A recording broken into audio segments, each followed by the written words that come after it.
এই অবস্থা থেকে মুক্ত করার জন্য রাসূল করিম সাল্লাল্লাহু আলাইহি ওয়াসাল্লাম সরকারি কর্মকর্তা ও কর্মচারীদের মধ্যে তীব্র দায়িত্ব অনুভূতি জাগ্রত করে তিনি বলেন, ঘুষ দাতা ও গ্রহীতা উভয় জাহান্নামী।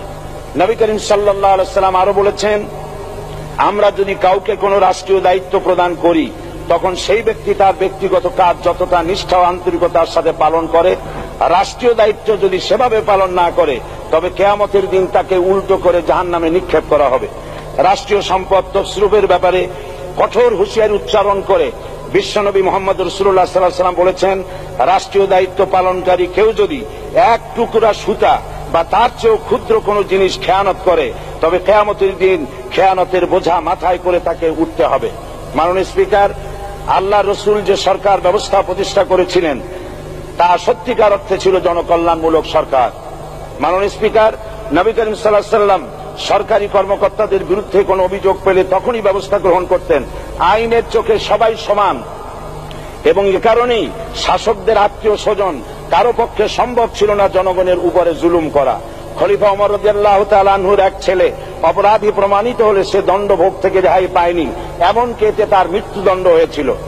আমি এখন মাননীয় সংসদ সদস্য মাওলানা দেলোয়ার হোসেন সাইদী সাহেবকে বক্তব্য রাখার জন্য অনুরোধ জানাচ্ছি। নাহমাদুহু ওয়া নুসাল্লি আলা রাসূলিহিল কারীম ওয়া আলা আলিহি ওয়া আসহাবিহি আজমাইন। আউযু বিল্লাহি মিনাশ শাইতানির রাজীম। বিসমিল্লাহির রহমানির রহিম। মাননীয় স্পিকার, আপনি এই মহান সংসদের স্পিকার হিসেবে নির্বাচিত হয় আমরা জাতীয় সংসদের পক্ষ থেকে আপনাকে অন্তরের অন্তঃস্থল থেকে মোবারকবাদ জানাচ্ছি। মাননীয় স্পিকার, আমি আজ এই সংসদে দাঁড়িয়ে ওই মহান আল্লাহ পাকের প্রশংসায় সেজদা অবনত হচ্ছি, যিনি 1 অক্টোবরের ব্যালট যুদ্ধের মাধ্যমে সুদীর্ঘ 5 বছরের দুঃশাসন, সীমাহীন দুর্নীতি, ইসলাম বিরোধী কর্মকাণ্ড, দেশব্যাপী ভয়াবহ সন্ত্রাসের মোকাবেলায় 4 দলীয় ঐক্যজোটের মহা বিজয় দান করেছেন এবং যার ফলশ্রুতিতে আজকে আমরা এই মহান সংসদে দাঁড়িয়ে কথা বলার সুযোগ লাভ করেছি। মাননীয় স্পিকার, আপনার মাধ্যমে আমি আমার অন্তরের অন্তঃস্থল থেকে দেশবাসীকে ধন্যবাদ জানাই।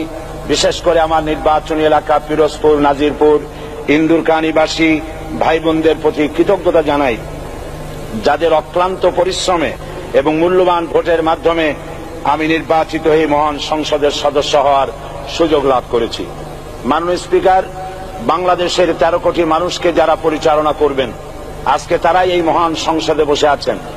আমি আপনার মাধ্যমে তাদের উদ্দেশ্যে কিছু কথা বলতে চাই। জবাবদিহিমূলক সরকার, কল্যাণমূলক সরকার ও সুস্থ প্রশাসন, এই বাক্যগুলি আমরা প্রায় শুনে থাকি।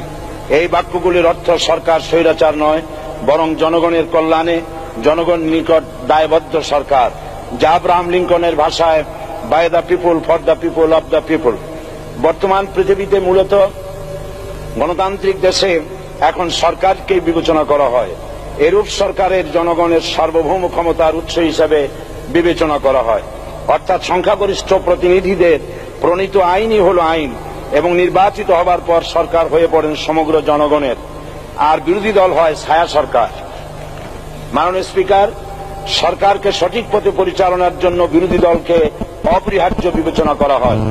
বর্তমান গণতান্ত্রিক চেতনা বেশি পুরনো নয়, মানুষ মূলত রাজতান্ত্রিক স্বৈর শাসনের সাথেই বেশি পরিচিত। বস্তুত বর্তমান পৃথিবীতে গণতান্ত্রিক শাসন ব্যবস্থায় জবাবদিহিমূলক, কল্যাণমূলক, স্বচ্ছ প্রশাসনের যে কথাবার্তা আমরা শুনতে পাই, এর প্রথম উপস্থাপক হলেন বিশ্বনবী হযরত মুহাম্মদ রাসূলুল্লাহ সাল্লাল্লাহু আলাইহি ওয়াসাল্লাম। বর্তমান গণতান্ত্রিক ব্যবস্থাপনার সাথে ইসলামের মূল পার্থক্য হল সার্বভৌমত্বের ধারণা নিয়ে। ইসলামের দৃষ্টিতে সার্বভৌমত্বের মালিক জনগণ নয়, মালিক হলেন আল্লাহ রাব্বুল আলামিন। কিন্তু সরকার গঠন ও পরিচালনা জনগণের ইচ্ছার ভিত্তিতেই হতে হবে। জনগণের ইচ্ছার বিরুদ্ধে ক্ষমতায় থাকার অধিকার ইসলামের স্বীকৃত নয়। মাননীয় স্পিকার, সাধারণত লক্ষ্য করা যায় সরকার, সরকারি কর্মকর্তা ও কর্মচারীবৃন্দ জনগণের উপর নানাভাবে জুলুম, নির্যাতন বা শোষণ করে থাকে। জনগণের খাদেম না হয়ে তারা হয়ে পড়েন জনগণের প্রভু। তারা জনগণের সম্পদকে তছরূপ করে। এই অবস্থা থেকে মুক্ত করার জন্য রাসূল করিম সাল্লাল্লাহু আলাইহি ওয়াসাল্লাম সরকারি কর্মকর্তা ও কর্মচারীদের মধ্যে তীব্র দায়িত্ব অনুভূতি জাগ্রত করে তিনি বলেন, ঘুষ দাতা ও গৃহীতা উভয় জাহান্নামী। নবী করিম সাল্লাল্লাহু আলাইহি ওয়াসাল্লাম আরো বলেছেন, আমরা যদি কাউকে কোনো রাষ্ট্রীয় দায়িত্ব প্রদান করি তখন সেই ব্যক্তি তার ব্যক্তিগত কাজ যতটা নিষ্ঠা ও আন্তরিকতার সাথে পালন করে, রাষ্ট্রীয় দায়িত্ব যদি সেভাবে পালন না করে তবে কিয়ামতের দিন তাকে উল্টো করে জাহান্নামে নিক্ষেপ করা হবে। রাষ্ট্রীয় সম্পদ তসরুফের ব্যাপারে কঠোর হুঁশিয়ারি উচ্চারণ করে বিশ্বনবী মুহাম্মদ রাসূলুল্লাহ সাল্লাল্লাহু আলাইহি ওয়াসাল্লাম বলেছেন, রাষ্ট্রীয় দায়িত্ব পালনকারী কেউ যদি এক টুকরা সুতা বা তার চেয়েও ক্ষুদ্র কোনো জিনিস খেয়ানত করে তবে কিয়ামতের দিন খেয়ানতের বোঝা মাথায় করে তাকে উঠতে হবে। মাননীয় স্পিকার, আল্লাহ রসুল যে সরকার ব্যবস্থা প্রতিষ্ঠা করেছিলেন তা সত্যিকার অর্থে ছিল জনকল্যাণমূলক সরকার। তার সরকারের দায়িত্ব পালনকারী ব্যক্তিবর্গের মধ্যে চরম দায়িত্ব অনুভূতি জাগ্রত করে দেওয়া হয়েছিল। এটা সম্ভব হয়েছিল কেবলমাত্র আখিরাতের তীব্র বিশ্বাস ও মহান আল্লাহর দরবারে জবাবদিহিতার অনুভূতির মাধ্যমে। মানুষের নিকট জবাবদিহিতা পাশ কাটিয়ে যাওয়া যায়, কিন্তু আল্লাহর নিকট জবাবদিহিতা পাশ কাটানোর কোনো সুযোগ নেই। মাননীয় স্পিকার, নবী করিম সাল্লাল্লাহু আলাইহি ওয়াসাল্লামের সরকার ব্যবস্থাপনায় সবাই যেমন আইনের দৃষ্টিতে সমান অধিকার ভোগ করেছে, ঠিক তেমনি ভাবে রাষ্ট্রের নাগরিক হিসাবে সবারই মৌলিক চাহিদাসমূহ পূরণ হয়েছে। ঋণগ্রস্ত এতিম অসহায় জনগণ রাষ্ট্রীয় তহবিল থেকে সহযোগিতা লাভ করেছে। মূলত এটা জনকল্যাণমূলক সরকারের ধারণা বিশ্ববাসী তখনই প্রথম অবলোকন করে। মাননীয় স্পিকার, নবী করিম সাল্লাল্লাহু আলাইহি ওয়াসাল্লাম সরকারি কর্মকর্তাদের বিরুদ্ধে কোনো অভিযোগ পেলে তখনই ব্যবস্থা গ্রহণ করতেন। আইনের চোখে সবাই সমান এবং এ কারণেই শাসকদের আত্মীয় স্বজন কারো পক্ষে সম্ভব ছিল না জনগণের উপরে জুলুম করা। খলিফা ওমর রাদিয়াল্লাহু তাআলা আনহুর এক ছেলে অপরাধী প্রমাণিত হলে সে দণ্ডভোগ থেকে রেহাই পায়নি, এমনকি এতে তার মৃত্যুদণ্ড হয়েছিল। আবার খলিফা নিজেকে আইনের ঊর্ধ্বে মনে করতেন না, তাই বর্ম চুরির ঘটনায় আলী রাদিয়াল্লাহু তাআলা আনহু কাজীর দরবারে সাধারণ ফরিয়াদির মতো উপস্থিত হন। নিজের ছেলে ও চাকরের সাক্ষী যথেষ্ট না হয় কাজী খলিফার বিপক্ষে রায় দেন। এখানে বিচার বিভাগ ছিল সম্পূর্ণ স্বাধীন এবং শাসন বিভাগের নিকট তার কোনো দায়বদ্ধতা ছিল না। মাননীয় স্পিকার, এসব হলো ইতিহাস। মুসলমান আজ অনুসরণ করতে চায় না তাদের অতীতের গৌরবোজ্জ্বল কর্মপদ্ধতিকে। সে এখন কাফির মুশরিকদের কিরানক স্বার্থ পূজারী আখিরাতে জবাবদিহিতা শূন্য বাগাড়ম্বর এক জাতি। মাননীয় স্পিকার, যে জাতির এক পূর্বসূরি মাথায় আটার বোঝা বহন করে নিয়ে চললেন আর বলে গেলেন, মানুষ কেন, ফোরাতের কূলে যদি একটি কুকুরও না খেয়ে মারা যায় তবে এই ওমর রাদিয়াল্লাহু তাআলা আনহুকে কিয়ামতের দিন আল্লাহর দরবারে জবাবদিহি করতে হবে। আর আজ সেই জাতির দায়িত্বশীলরা জনগণকে অভুক্ত রেখে তাদের মুখের গ্রাসে ভাগ বসায়।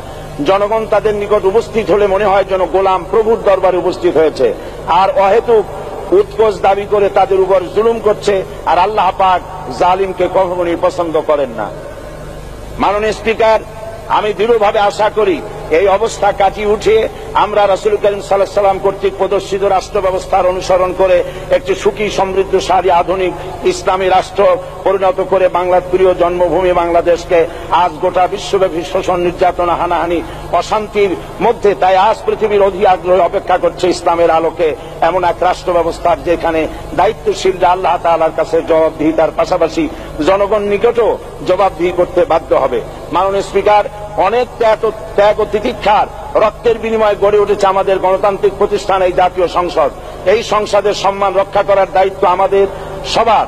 গণতান্ত্রিক চর্চা, গণতন্ত্র প্রতিষ্ঠার স্বার্থে আমি আজ প্রধান বিরোধী দল আওয়ামী লীগকে সকল হিংসা, বিদ্বেষ ও পরাজয়ের গ্লানি ভুলে গিয়ে সংসদে যোগদানের উদাত্ত আহ্বান জানাচ্ছি।